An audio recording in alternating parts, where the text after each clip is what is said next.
جو سب سے بڑا مسئلہ ہے سوسائٹی کا وہ یہی ہے گھبراہٹ، بے چینی، بے قراری۔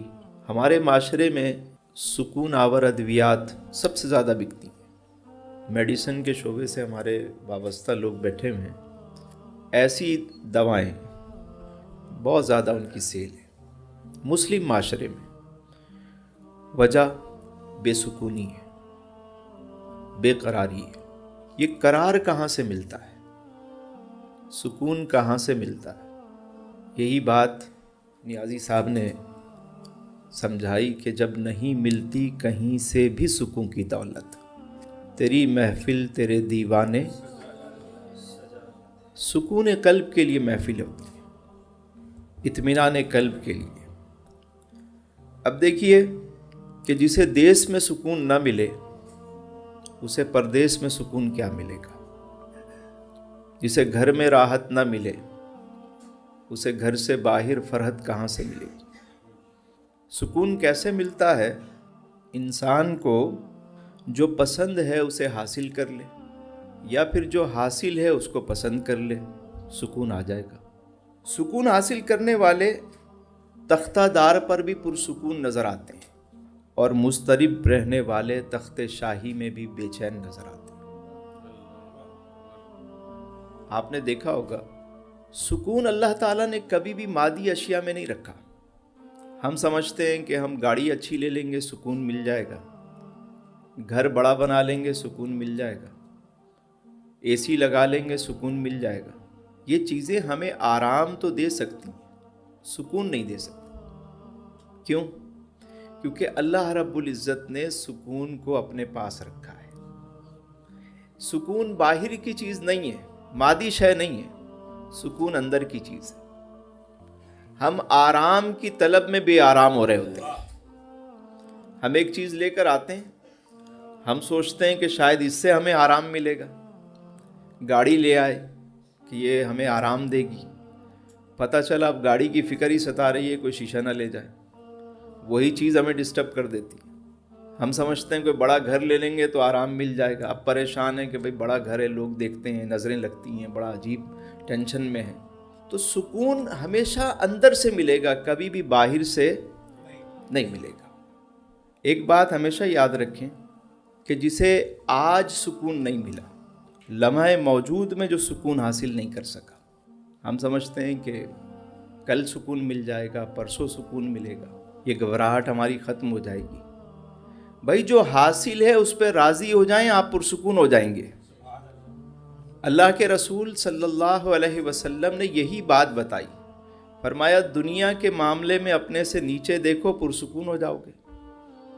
ہم معاملہ دنیا کا ہو تو اوپر دیکھتے ہیں، ایسا ہے یا نہیں ہے ہمارے یہاں؟ اسی لیے یہ بے چینی ہوتی ہے، بے قراری ہوتی ہے، مقابلہ ہے۔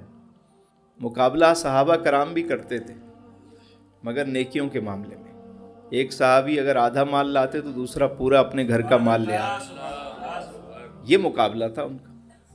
وہ ڈھونڈتے تھے کہ کوئی نیکی کا طریقہ پتہ لگ جائے، کوئی ایسا عمل۔ میرے حضور کسی کے بارے میں فرماتے کہ جنتی آ رہا ہے تو صحابہ کرام کو یہ فکر ہوتی کہ یہ کون سا ایسا عمل کرتے ہیں کہ حضور نے جنت کی بشارت دی۔ وہ یہ ڈھونڈتے تھے۔ ہم کیا ڈھونڈتے ہیں؟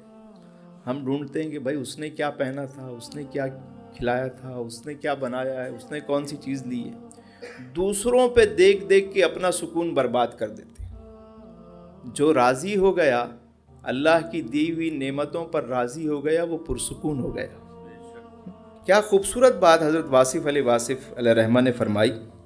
آپ فرماتے ہیں کہ آج کا سب سے بڑا مسئلہ خود گریزی ہے، خود سے گریز کرنا، اور فرماتے ہیں کہ سکون تو خود شناسی میں ہے۔